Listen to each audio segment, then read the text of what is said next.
आपके अपने channel roots in Kanpur में मैं आपका स्वागत करता हूँ। आज एक नए ढंग का वीडियो शूट करने का मेरे मन में कई दिन से था, तो उसको आपके सामने प्रस्तुत करना चाहता हूँ। उसके बाद देखूँगा क्या रिस्पांस आप लोगों की तरफ से आता है। साथियों, जैसे मैं कहता हूँ, हमारे वीडियोस को आप देखिए और कमेंट ज़रूर करिए, क्योंकि जब आप कमेंट करेंगे तो हमको एक दिशा निर्धारित करने का मौका मिलता है और उसके आधार पे आपकी पसंद का ही कंटेंट डालने की मैं कोशिश करता हूँ। तो क्योंकि ये चैनल सर मैं पहले भी कह चुका हूँ कि मैंने अपने लिए नहीं बनाया, ये आप लोगों के लिए, मनोरंजन के लिए, आप लोगों के थोड़ा ज्ञानवर्धन के लिए बनाया है। तो इसमें जब तक आपकी राय शामिल नहीं होगी तो उतना मज़ा नहीं आएगा, इसलिए आगे से थोड़ा ध्यान रखिएगा कि कमेंट जरूर करिएगा और अगर अच्छा लगे तो शेयर ज़रूर करिएगा। तो ठीक है, मैं अपनी बात शुरू करता हूँ। तो साथियों, जैसे एक बात होती है, एक बात जो है छोटी सी बात होती है, हम लोग अपनी लाइफ में देखते हैं, एक बात इंसान की पूरी ज़िंदगी को बदल कर रख देती है। जो बात बड़ी बड़ी किताबें, बड़ी बड़ी मूवी और धारावाहिक और पढ़ा इतना ढेर सारा हम पढ़ते हैं वो नहीं कर पाते हैं। तो एक छोटी सी बात ज़िंदगी में आती है और वो पूरा जो है गेम चेंजर बन जाती है, चाहे वो हमारी अपनी लाइफ हो या दूसरों की लाइफ में। तो थोड़ा सा इसी पर डिस्कशन करने मैं आगे बढ़ाता हूँ। तो इसको सर मैं आपको उदाहरण से बताता हूँ। अन्ना हजारे का नाम आपने सुना होगा। 2011 में जब उन्होंने केजरीवाल के साथ दिल्ली में आंदोलन किया था, लेकिन सर उसके काफ़ी पहले से वो महाराष्ट्र में एक आंदोलनकर्ता के रूप में उनकी पहचान थी। तो एक घटना उन्होंने कई जगह खुद भी बताई, अपनी किताब में भी लिखी है कि एक बार जब वो मिलिट्री में थे तो जम्मू वो कहीं से आ रहे थे, तो दिल्ली स्टेशन पे उनको ट्रेन बदलनी थी, तो प्लेटफार्म पे थे। तो समय गुजारने के लिए उन्होंने विवेकानंद जी की एक किताब ले ली और उसको वहीं बैठे बैठे पूरा पढ़ डाला। तो उसी पढ़ने के क्रम में उन्होंने उसमें कोई चैप्टर आया होगा कि गरीबों की सेवा भगवान की सबसे बड़ी सेवा है। तो सर यही एक सेंटेंस उनको क्लिक कर गया और वो उसके बाद उन्होंने ठान लिया कि नहीं, मैं फौज में आगे नौकरी नहीं करूँगा। फिर उन्होंने फौज छोड़ा और जो है गरीबों की और मतलब सताए हुए या डाउन टोडन लोगों की सेवा शुरू की अपने गाँव से। करते करते वो अपने ज़िले तक पहुँचे, उसके बाद राज्य में, उसके बाद बहुत बड़ा आंदोलन उन्होंने खड़ा किया और एक समय तो वो महात्मा गांधी के समकक्ष माने गए। तो सर एक बात कि मुझे जो है कि जब उन्होंने कहीं भी ये पढ़ा कि गरीबों की सेवा भगवान की सबसे सच्ची सेवा, तो भगवान की सच्ची सेवा के क्रम में उन्होंने ये काम किया और बहुत नाम पैदा किया और उनका तो नाम हुआ ही, साथ में बहुत से लोगों का भला भी हुआ। तो एक तो सर ये उदाहरण होगा। दूसरा इसमें सर महात्मा गांधी जी का जिक्र आ रहा है। महात्मा गांधी जी बैरिस्टर, पढ़ाई कर रहे, साउथ अफ्रीका में थे।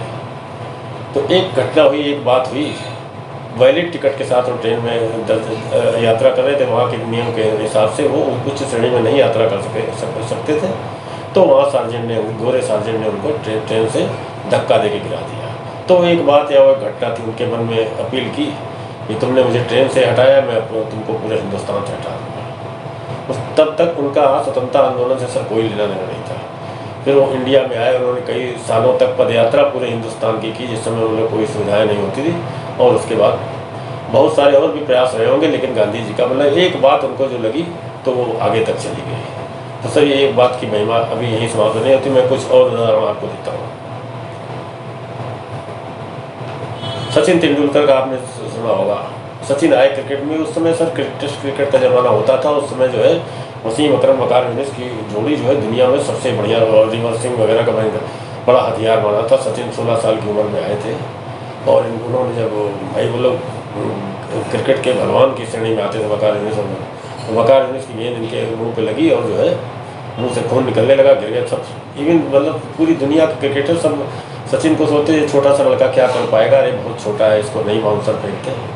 नवजोत सिंह सिद्धू दूसरे एंड पे थे, इनके मुंह से खून निकल रहा था। उन्होंने कहा कि चलो बेटा सचिन तुम जाओ, तुम 2-3 विकेट गिरने के बाद आना। लेकिन सचिन बोला कि नहीं, मैं खेलेगा। टूटी फूटी हिंदी में, मराठा है सचिन, लेकिन उसने टूटी फूटी हिंदी में मैं खेलेगा। तो सर वो मैं खेलेगा एक शब्द उसने कहा और मैं खेलेगा एक इतिहास बन गया। उस समय कोई नहीं जानता था कि अगले 25 साल तक खेलेगा और वो शख्स खेला 25 साल तक। उसने एक ऐसा जज्बा पैदा किया कि इंडियन क्रिकेट की शक्ल सूरत और पूरी रवानगी बदल गई।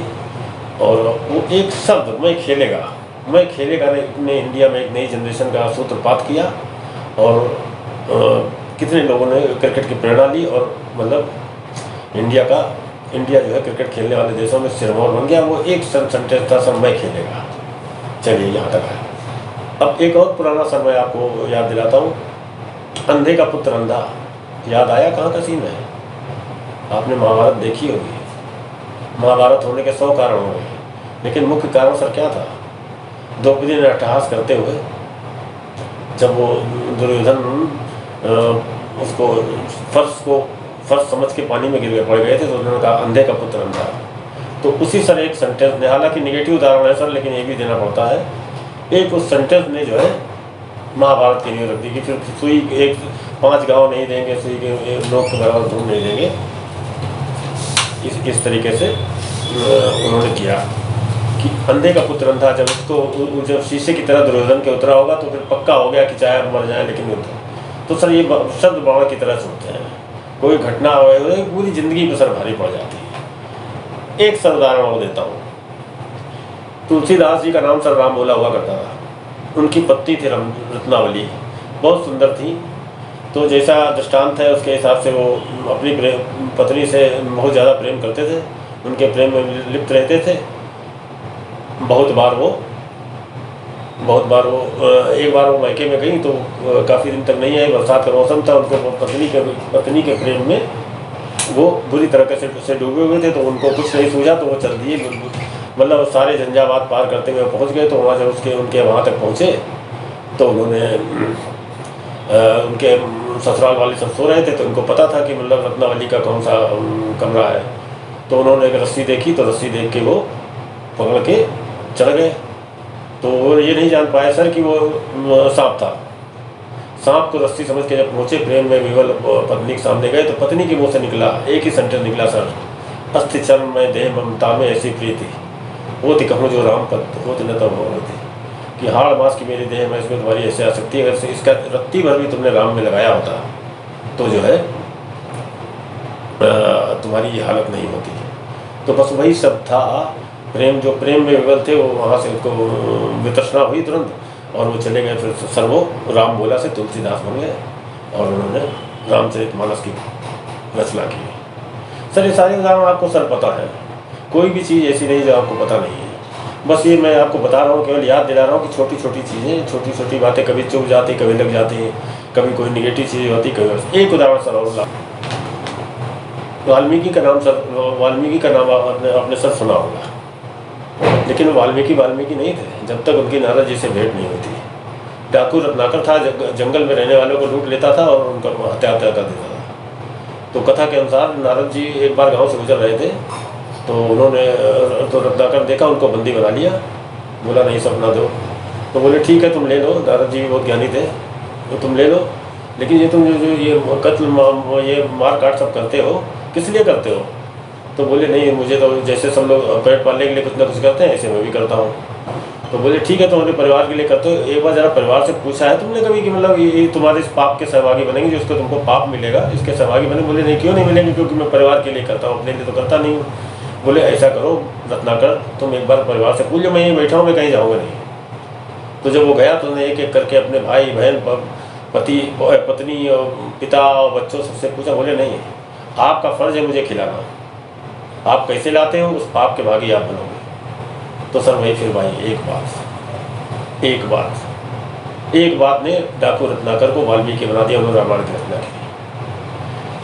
और ऐसे हजारों उदाहरण हैं व्यक्तिगत जीवन में, मेरे भी हैं, आपके भी होंगे, सबके।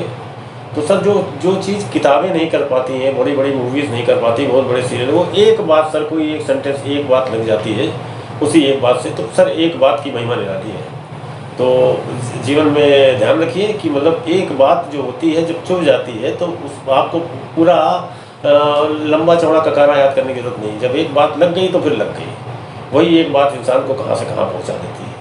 फिर वो ये नहीं देखती है कि इंसान किस स्टेटस का आदमी था, अब चुभ गई या लग गई तो फिर लेके चल पड़े। तो आज का आपके लिए मेरा यही एक था। तो अगर मेरा वीडियो अच्छा लगे तो इसको शेयर करिएगा और बेल आइकन जरूर दबाइएगा। तो साथियों, आशा है वीडियो आपको पसंद आया होगा। अगर वीडियो पसंद आया तो इसको लाइक करें, शेयर करें और सब्सक्राइब करें। और सर कमेंट ज़रूर लिखें, क्योंकि कमेंट से आगे डिसीजन लेने में आसानी होती है। और सर इस वीडियो को आपने टिल द एंड देखा, इसके लिए मैं दिल से आपका शुक्रगुजार हूँ।